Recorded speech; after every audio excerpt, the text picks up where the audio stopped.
Hello, everyone. Welcome to another episode of A Clockwork in an Orange. Today I have another special guest. He's a very good friend of mine, with whom I have several arguments about cinema. Yeah, several discussions. About cinema, yeah. Why don't you present yourself? Yeah, my name is João Magalhães. I'm currently a student of cinema. I was invited to have a friendly discussion about cinema here with João. So what are we talking about today, João? Today we are talking about another car, a not so good car. We are talking about the Volkswagen T2 It Microbus. doesn't work very well, I must say. Yeah, it doesn't at all.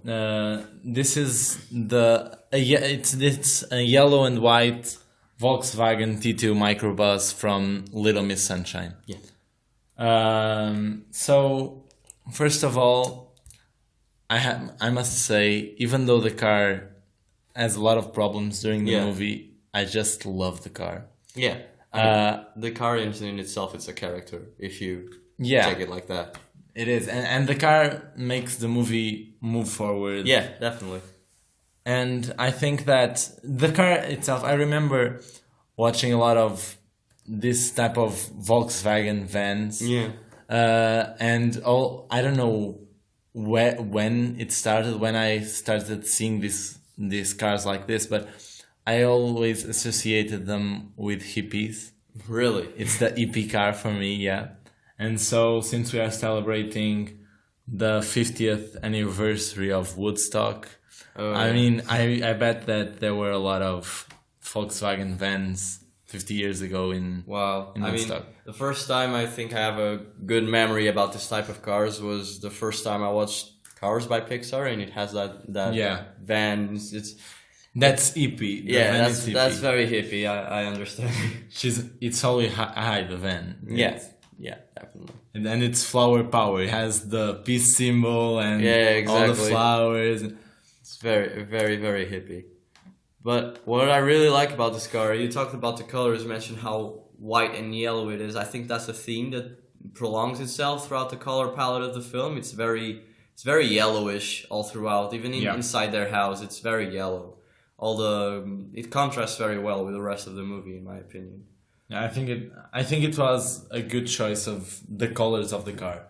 That normally we don't think about that a lot, but it makes sense. If we watch the movie and we think carefully about the colors, we think that it fits very well, the car being yellow. But the car is dysfunctional. The car doesn't work very well since the beginning, but so doesn't the family. We have a very dysfunctional family. For the people that haven't watched the movie, basically, the movie portrays the story of six people, I guess. We have the mother, that is the most normal of the group, I would say. That she tries to make everyone... Yeah, she tries to put everyone together in a way. Then we have the uncle, that is the mother's brother. Tried to kill himself. That tried to commit suicide in the beginning of the movie. That is, he's also gay, and the guy he's in love with left him by his... Yeah, I think he's a teacher, and he was in love by a teacher student. about Proust. Yeah, Proust is a writer, and he was in love with the student, but the student fell in love with another Proust expert. Another guy. Yeah, and then we have the father that is a man obsessed about winning. Yeah. Everything with him, you have to win if you want to fit in. You know, he has like this 6 steps about victory, and it's very self-indulgent the way he proclaims it to the family. It's like, you have to win. There's no other way. You really have to win. You can't call yourself a loser. You're not a loser. It's like he's trying to cheer up, but not really. So I think and you have the son. Yeah. The son, he is trying to become a pilot, Yeah, so he decided to not make talk. a vote of silence until it becomes real. So he haven't. When we start to watch the movie, he hasn't talked for 9 months, and he only writes things in his pad, and he is obsessed with Nietzsche, Friedrich Nietzsche, and so they are all dysfunctional in their own way. Then we have the grandpa, dad's father. He is an old guy addicted to heroin because he thinks that why not, right? When you're he's young old now, so what the when hell? you're young, you can die and it would be a problem. If you're old, you're already going to die sooner or later, so you must as well enjoy You life. might as well enjoy it, but I guess at the same time you have so many people around you. Like, Yeah. what makes that choice viable in It's in a bit his selfish. place? Yeah, it's a bit But- selfish. But I must say I understand. Yeah, Like when you're old, I mean, I get it, but I don't know. I don't know if I would do the same as he did. I don't know.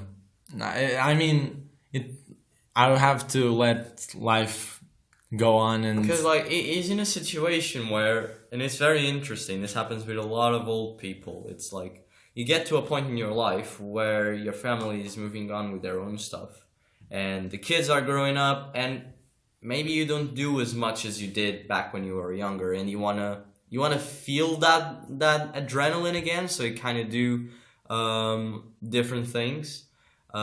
Dangerous things, and in the case of this old man, it's heroin. So I guess he's trying to feel something he hasn't felt in a long time again. But yeah, but you could do it another way.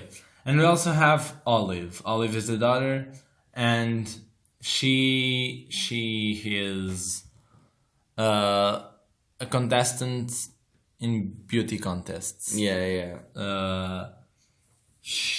And about that, what do you have to say before we continue? Yeah. What do you have to say about the whole idea of beauty contests?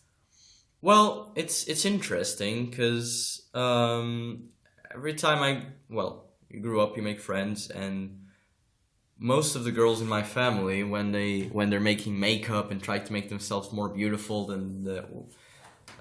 they are beautiful already. It's not like they need to make that to be beautiful or stuff like that. And the I problem- think that in terms of psychology and what it makes to young and little women or men that are trying to put themselves in a society that judges you constantly, beauty contests are not good for yourself, because they stimulate something that you grew up watching, these almost unintangible people that are so beautiful, and you think, oh my god, I'm never gonna get to that place, and they're being judged as the best looking. And the thing is, I think that makeup can be. I have a mixed opinion about makeup. Yeah. I think that makeup can be amazing, and I love some makeup artists. Yeah, and- it's a form of art in itself. Yes, Like, and there are some things that I just look at it and say, wow. But then you have the daily basis makeup, and about that I don't know if I agree, because I think that people should embrace who they are, yeah, and I think that this is like, everyone says this, but I truly believe in it. Each one is beautiful by the way they look, Yeah. and if you start from a young age to think that you need something extra to be who you already are, you will get addicted to something, and you will be less. I think that makeup can make you less of who you are. who you are. Yeah. Yeah, I mean, I grew up with a lot of friends who are metalheads, and I'm a metalhead myself, but the thing is, most of them were like wearing wigs and painting their hair with black and wearing like black makeup and piercings and stuff like that. And they explained me why they were doing that stuff. And sometimes I actually agreed with them because it matched completely their personality. It's like, I'm in rage right now. want to be wild and I want to be like this. Do you need to be like that to be wild? No, you don't. Absolutely not. But maybe it's just a phase and it's something they have to learn and pass through. The thing is, I think that makeup, if it makes you different, I think different, but also matches who you are. I mean, if it makes you stand out of the crowd, I think that it might be good. But if it's the normal normal eyeliner, the lipstick, and that everyone uses the same, it takes the. I think that what people think that is beautiful will stop being beautiful because everyone is the same. And I had a friend back in high school, and every day she would put like 5 times the foundation of a normal person in her face. And I was like, why you do that to yourself? You don't need to do that to yourself. It's completely unnecessary. And she wouldn't even give me a straight answer. She would just say, yeah, I put foundation. And she would never try exactly to walk without it. And once I've seen her without foundation, I was like, you really don't need to use this. And even if you weren't a beautiful looking person, you wouldn't need to use it. You could still just be yourself. Like, it doesn't add anything to your personality to just put makeup just because you have some standards in our society that would match what beautiful is. Because that also varies from person to person. And the thing is, it's what not just looks. Is beauty, right? I mean, I thought that I had like some specific things I imagine in a beautiful girl, or a guy, but mostly beautiful girls. I had like the blonde, tall, blue-eyed girl, but then I started seeing things very differently. More and more I realized that, gosh, that there are so many beautiful people out there, and that they are beautiful in their own way, and they don't need to go to the standards of beauty, because especially now I'm in an art school, and like everyone, I think that everyone is more themselves. We accept more about which one of us is, and so people are more free about how they dress, how they make up, etc. And I think that I've never seen so many beautiful, I will talk about women, but people in general, but so many beautiful women together in the same place. Yeah.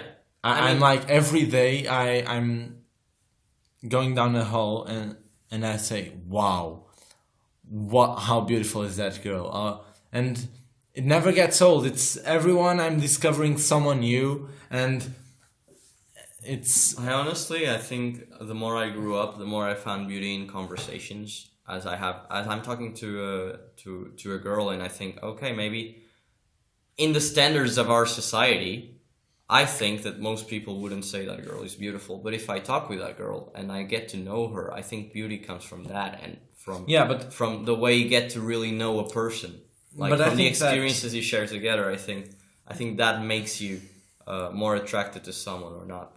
But you can talk to everyone. You don't have deep conversations with everyone you see, right? Yeah. And the judgment you make, it's proof that in just a few seconds you realize if you like the person or not, and if you will hang out more or less with them. But I think that my standards of beauty are wider every day, and I think that beauty, the less beauty for me is the basic foundation, lipstick, and eyeliner that is getting more common every day. But I mean, about the beauty contests in itself, I think that they're just stupid.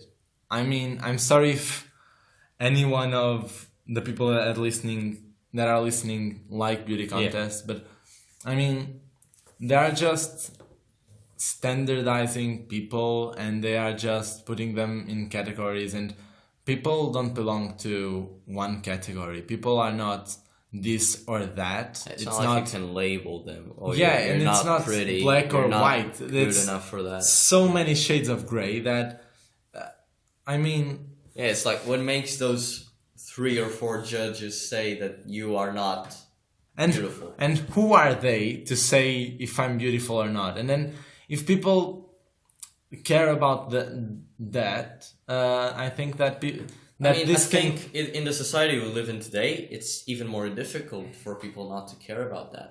And then there are depressions, and like the levels of depression each day are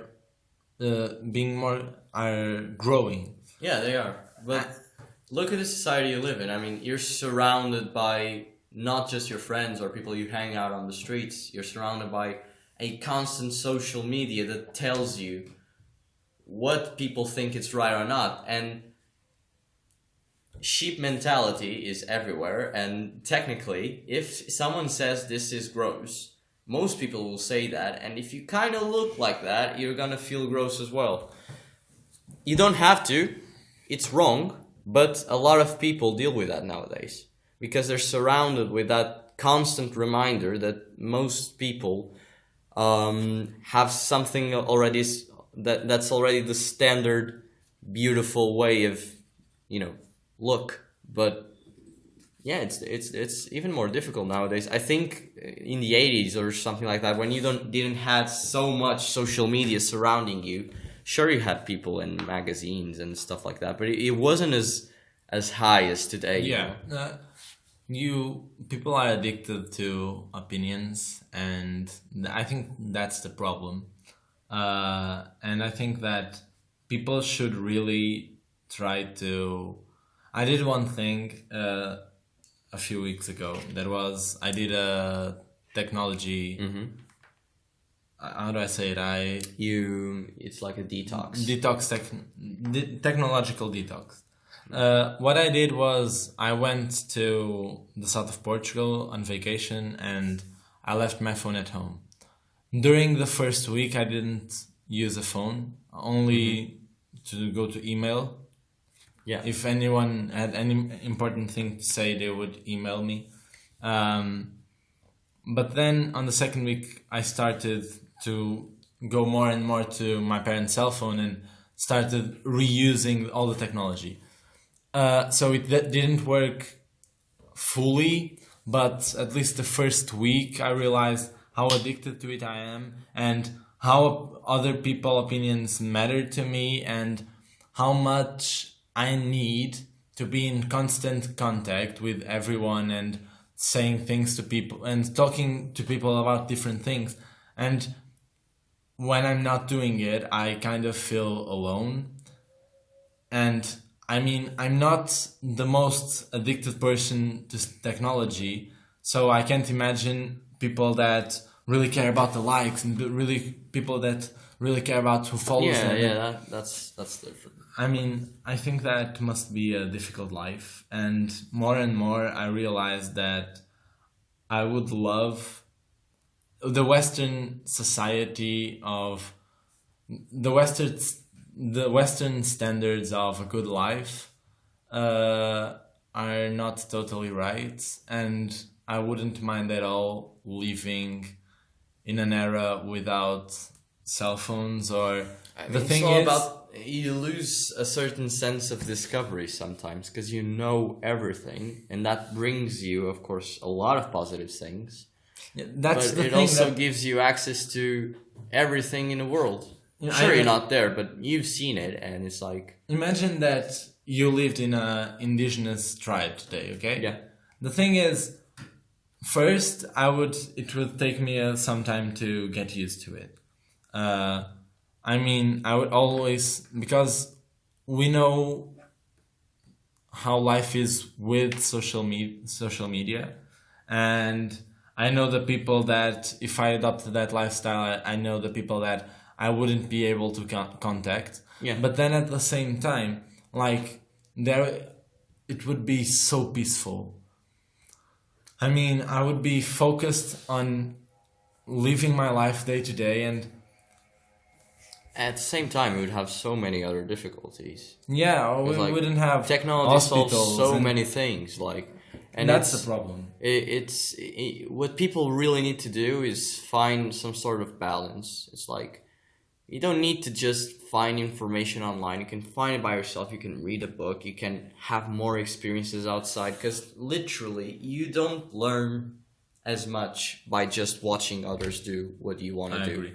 It's not like, that guy, he really knows how to surf. He really knows how to do stunts with a bike, and I really would like to do it. And it's like, you never try it. You just watch others do it. And it's like, just go out people with should your take friends, go out risks. with your family and Do it. Do stuff. It's like, Just like Nike says, just do it. Yeah.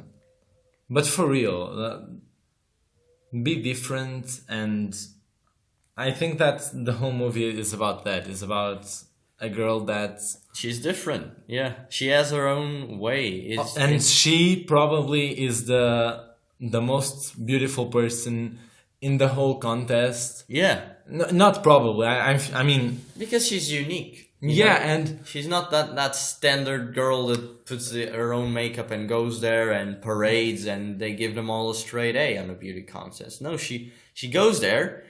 She does the dance that her grandfather taught her. It's not really like what you would expect from a 7-year-old, but it's her. It's what she is. And seeing the entire family backing her just shows how different these people are. And yeah, and Dwayne at a part of the movie, he says something that I was like, yeah, that's totally this.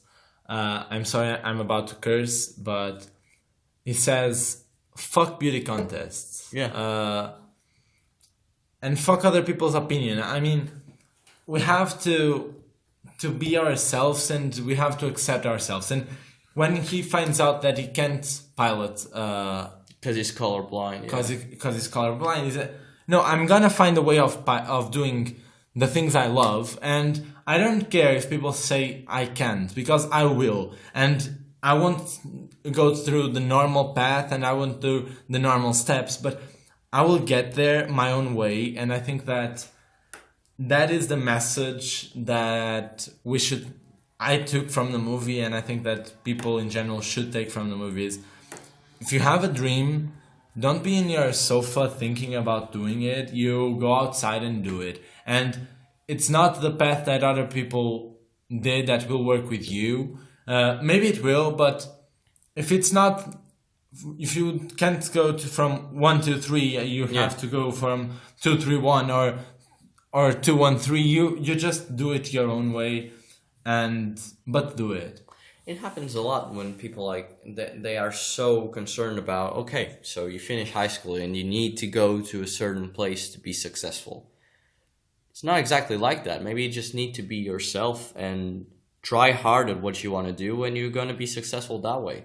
Just be you, and you're going to get there eventually. I think this movie in particular shows such a dysfunctional family, but in the end, it's like they still tried and reach out together, and they kind of finally understand themselves. Yeah, and that's that. You have 6 different personalities, totally different one from another, but they learn throughout the movie. They learn to accept who each other are and learn from their own mistakes and how to change things.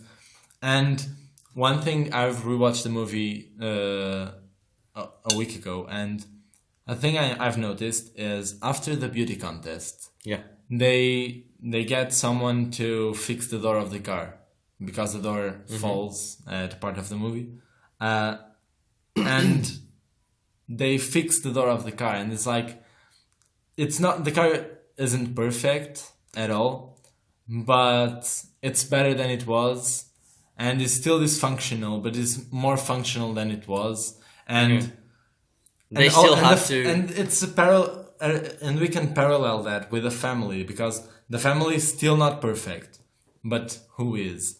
And there are a lot of problems. There are still a lot of problems they have to fix. I but agree.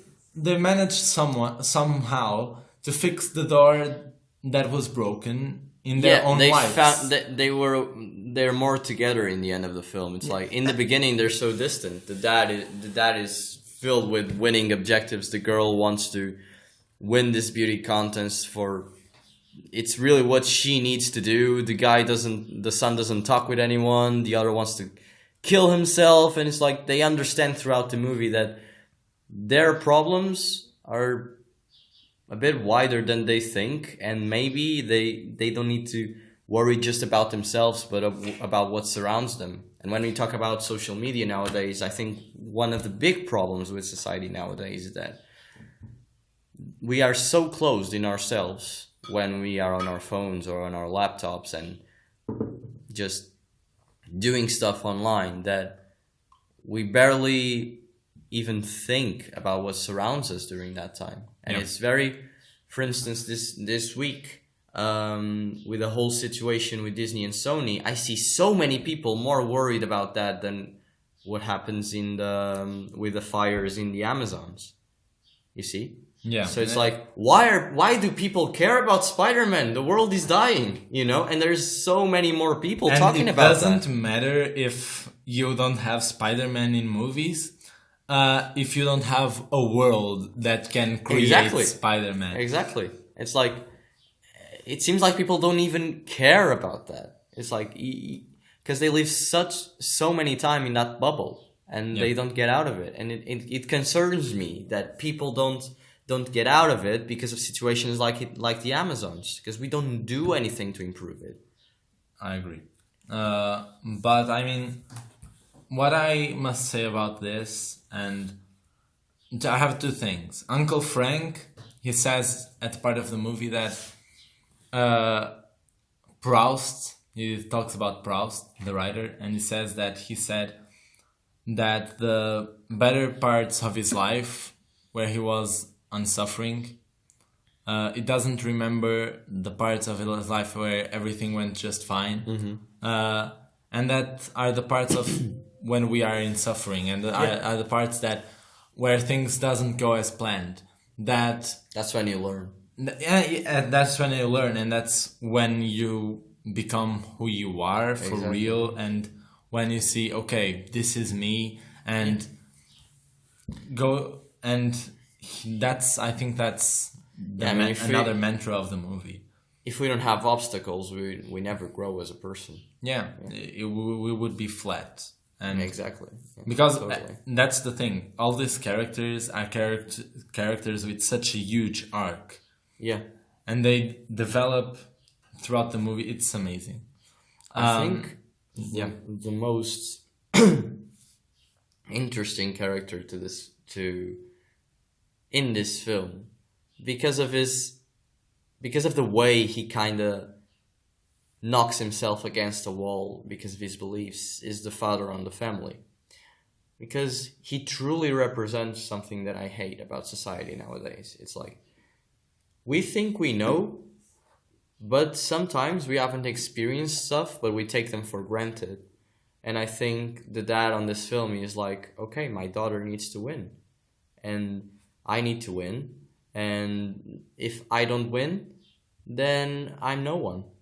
And I think that's so not true. That's so stupid. Yeah, and I think that the most impactful character would be Dwayne, because the kid, the son, because even though he doesn't talk, that's when he writes things on his notepad, he develops the story. The story moves forward more and more. No, I agree.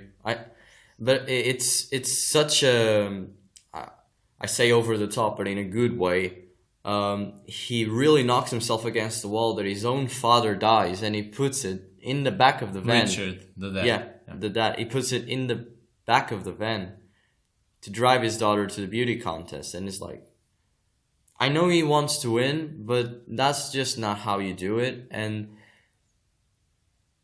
nowadays, I think that's even more. People do that every day, because it's like, I even have a very good example. Like, when people are so stuck in what they grew up with, and Yeah. then something new comes up, and it's like science over, let's say, religion. Exactly. It's like, there's new stuff that's proven right, but you can't believe in that because you grew up with that and you grew up with those beliefs and you can't see through them. And I think that nowadays with social media, you see so many things, they take everything for granted, that it's like you don't even go out and experience them by yourself. It's like you don't have an honest opinion about it. And I think that happens in this film as well, in a way. Yeah. But so, to wrap this up, two things. First of all, I think that it doesn't matter your age, it doesn't matter your genre, it doesn't matter... the only thing that matters is who you are inside. Yeah. Deep inside. And if you... I still have no clue about who I am fully. Yeah. But I'm trying to figure that out with time, and you have time to discover yourself.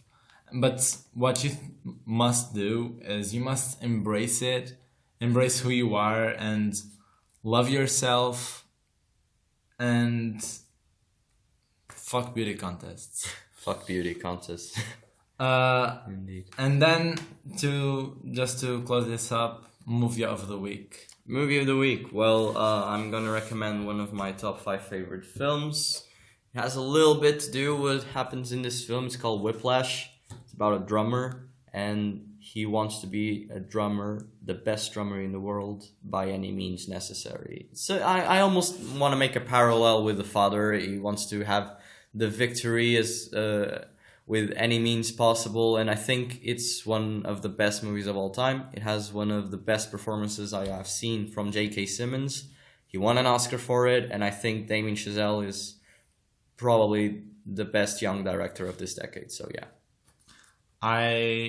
I would recommend a film that we have talked about 2 weeks ago, and that I'm sure I'll talk about this another time. That is Forrest Gump. A great movie. It's about the life lessons you can take from that movie. Like, you can learn a lot with this film. You can learn a lot with Forrest Gump too, and I think that it might improve who you are, and it might improve you to embrace yourself. Yeah. And I feel that is really important. And another thing I've been trying to do that helps me to live my life at least happier. I wouldn't say better, but at least happier, is to live stop for a moment wherever you are, and take a deep breath and feel the breath in your lungs, and look outside and smell, and activate your senses, and live on the present for a moment. Because we're always rushing to everywhere. Yeah, we are always rushing, and we will, when we notice life has passed by, and it will be too late. So that's true.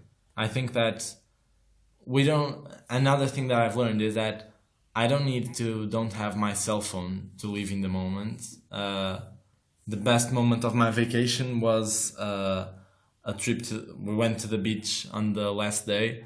Yeah. And we were there until like 9 o'clock. Wow. I was playing football with my cousins. They're really great. I really love to do that. But then we went for a swim, and we watched the sunset. The sky was purple. We had the full moon on our left. That's awesome. It was something incredible. I I realized that the world is beautiful and we are so lucky to be alive, to be in this moment right now where we are, and we are here against all odds. So take your time to enjoy your life, and being alive, it's more than a great motive to be happy, and I think that's that. And I'm trying to finish the podcast in different ways. In itself, right now it's a very positive podcast. It was. So see you in 2 weeks. Kirk Out.